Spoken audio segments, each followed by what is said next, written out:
Saludos alumnos y alumnas de noveno grado, bienvenidos a la semana 5 del año 2022 de la materia de lengua. Vamos a trabajar con la semana 1 de la unidad 2, que sería la que corresponde a la semana 5. Si recordamos, la unidad 1 de noveno grado de lengua trae 4 semanas, ya las estudiamos. Hoy iniciaríamos con la unidad 2, semana 1, que de manera correlativa sería la semana 5 del año 2022. El contenido se llama los signos no verbales. Actividad en pares. Leamos el fragmento de la obra de teatro 6 personajes en busca de autor. Dice el director de escena: ¿qué haces? El tramoyista: ¿qué hago? Estoy clavando. El director de escena: a estas horas mirará el reloj. Son las 10:30. En un momento llegará el director para el ensayo. Dice el tramoyista: bueno, yo también necesito mi tiempo para trabajar. Lo tendrás, dice el director de escena, pero no ahora. El tramoyista: ¿cuándo entonces? El director de escena: cuando no sea la hora de ensayo. Apresúrate y llévatelo todo. Déjame disponer la escena para el segundo acto del juego de los papeles. Dice el tramoyista: resoplando, refunfuñando, recogerá los listones y se irá. Entre tanto, por la puerta del foro empezarán a aparecer los actores de la compañía, hombres y mujeres, primero uno y después otro, después dos al mismo tiempo, a su gusto, 9 o 10, los que se supone que deban formar parte en los ensayos de la comedia de Pirandello, el juego de los papeles prevista para ese día.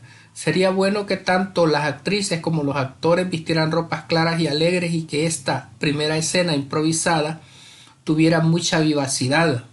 En un determinado momento uno de los cómicos se podrá sentar al piano y tocar una música bailable. Los más jóvenes entre los actores y actrices bailarán. El director de escena batiendo palmas para llamarlos al orden. ¡Vamos, vamos, orden! Ha llegado el director. La música y el baile cesarán al mismo tiempo. Los actores se volverán para mirar hacia la sala del teatro, por cuya puerta se verá entrar al director, quien con un sombrero de copa, el bastón bajo el brazo y un grueso puro en la boca, cruzará el pasillo de butacas y, saludado por los cómicos, subirá al escenario por una de las 2 escalerillas. El secretario le entregará el correo, un periódico y un guión sellado. El director: cartas. Respondamos en nuestro cuaderno. ¿Cuáles son los elementos no verbales que aparecen en el texto?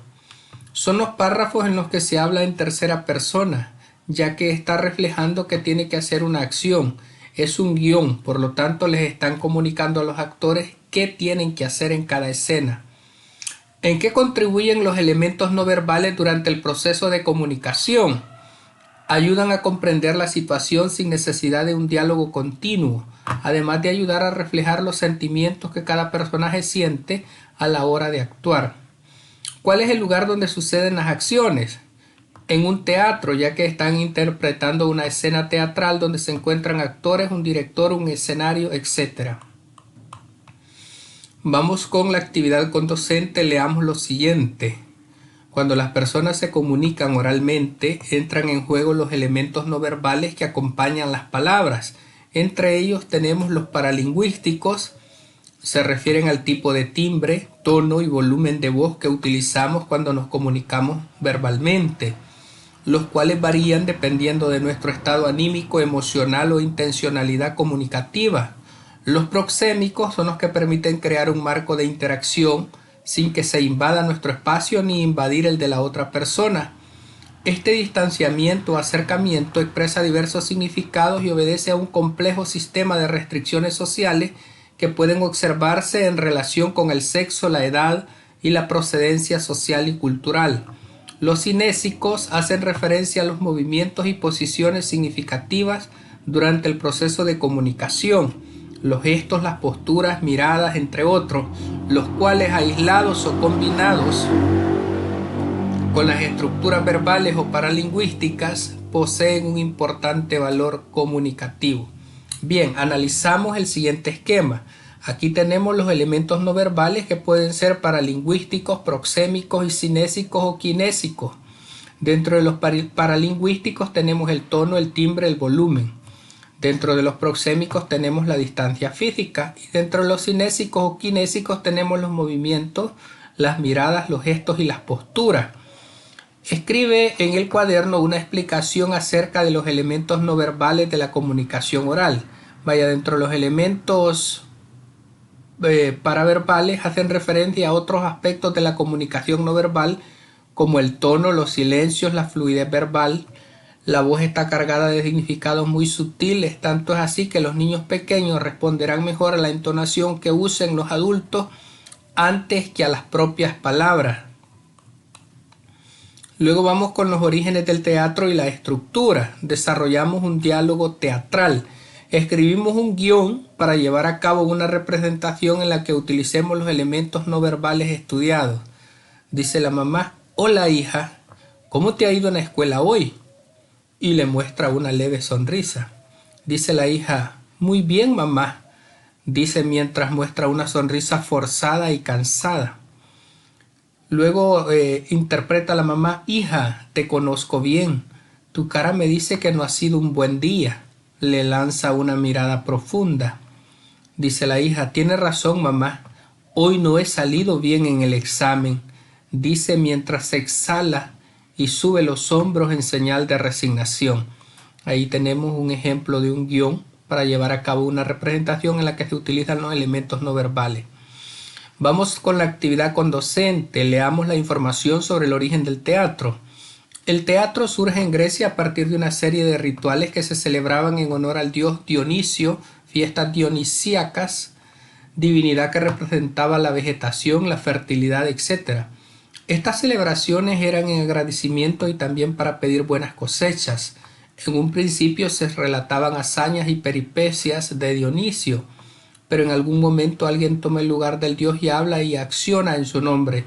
Ese momento en que la narración de un hecho en tercera persona se transforma en representación del mismo es considerado el nacimiento del teatro, porque aparece la encarnación de un personaje. El teatro en Grecia tuvo su apogeo entre los siglos 6 y 3 a.C. Conocemos la estructura de los textos dramáticos. Estamos hablando de la estructura interna. Tiene la presentación, donde se conocen los personajes que participarán en la historia. El desarrollo es el desarrollo de las acciones que dan forma a la historia. El clímax es el momento de mayor tensión dentro de la historia, y el final o desenlace es la resolución de todos los conflictos planteados durante la historia. Luego vamos con la estructura externa del teatro. Están los actos, que son las partes en las que se divide la obra de teatro, compuestos por cuadros y escenas. Un acto tiene un sentido unitario, por lo tanto cuenta con las partes estructurales de la trama, presentación, desarrollo y desenlace. El cuadro es la parte del acto donde aparece la misma decoración, es decir, cada vez que hay un cambio en la escenografía es un acto. Y la escena, estamos hablando que la escena inicia y termina con la entrada o salida de un personaje. En otras palabras, una escena es donde intervienen los mismos personajes. Ahora respondemos oralmente a la pregunta: ¿cuál es la importancia de comprender la estructura interna y externa de los textos dramáticos? Es muy importante porque cuando nosotros conocemos la estructura interna y externa de los textos dramáticos, podemos interpretar de una manera más compleja e integral el sentido de la obra teatral. Escribimos en nuestro cuaderno el consolidado de la respuesta. Vamos a la actividad individual. Leo y analizo el esquema. Tenemos los elementos del texto dramático. El héroe actúa de manera valerosa y destacada. El antihéroe es un personaje destacado. Sus características y comportamientos no corresponden a los del héroe.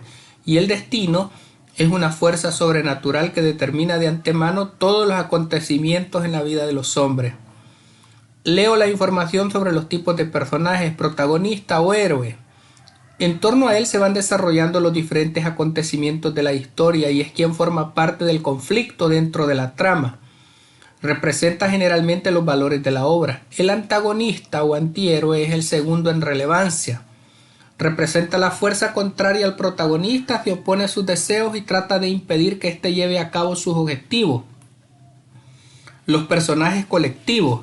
Se refiere a un grupo de personajes que participan dentro de la obra dramática y que no se desenvuelven de modo individual.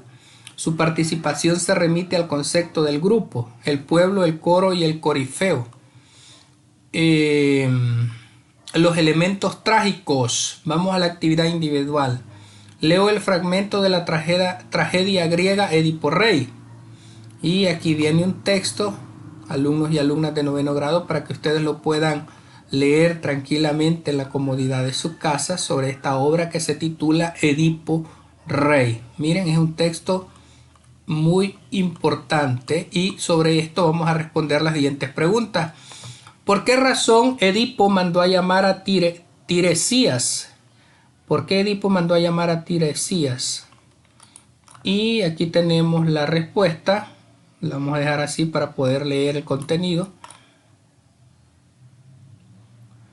Dice que el rey Edipo llama a Tiresias para aclarar sus dudas y así saber quién fue el asesino del rey Layo. ¿Por qué Tiresias no quería revelar quién era el asesino que buscaba a Edipo?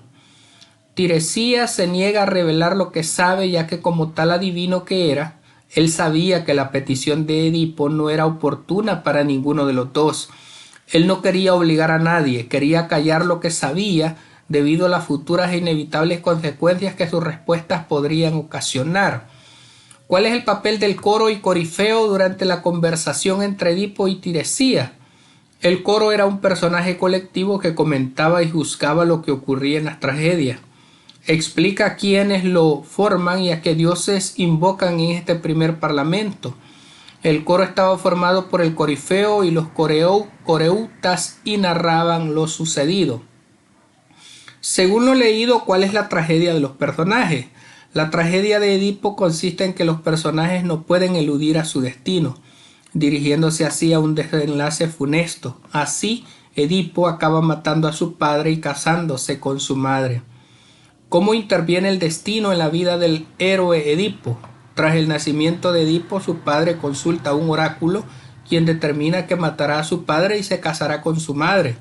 Su padre ordena matar al niño, sin embargo el criado, encargarlo de hacerlo, no lo mata, y el niño se cría en otra ciudad con otros padres.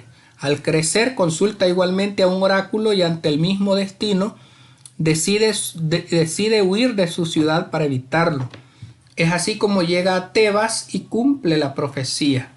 Así la tragedia nos muestra que el destino no se puede evitar. ¿Cómo creemos que terminará la historia? El fin de la historia, que es realmente el inicio de la tragedia, es el cumplimiento de la profecía. Edipo mata a su padre, se casa con su madre y se convierte en rey de Tebas. ¿De acuerdo? Y de esa manera, alumnos y alumnas de 9º grado, les presento algunos aspectos importantes y actividades que conlleva la guía de lengua, o el contenido más bien de lengua de 9º grado, que corresponde a la semana 1 de la unidad 2 o en otro caso a la semana 5 de manera correlativa de este año 2022. Ha sido un gusto, muchas gracias, saludos a todos y todas, muchas bendiciones.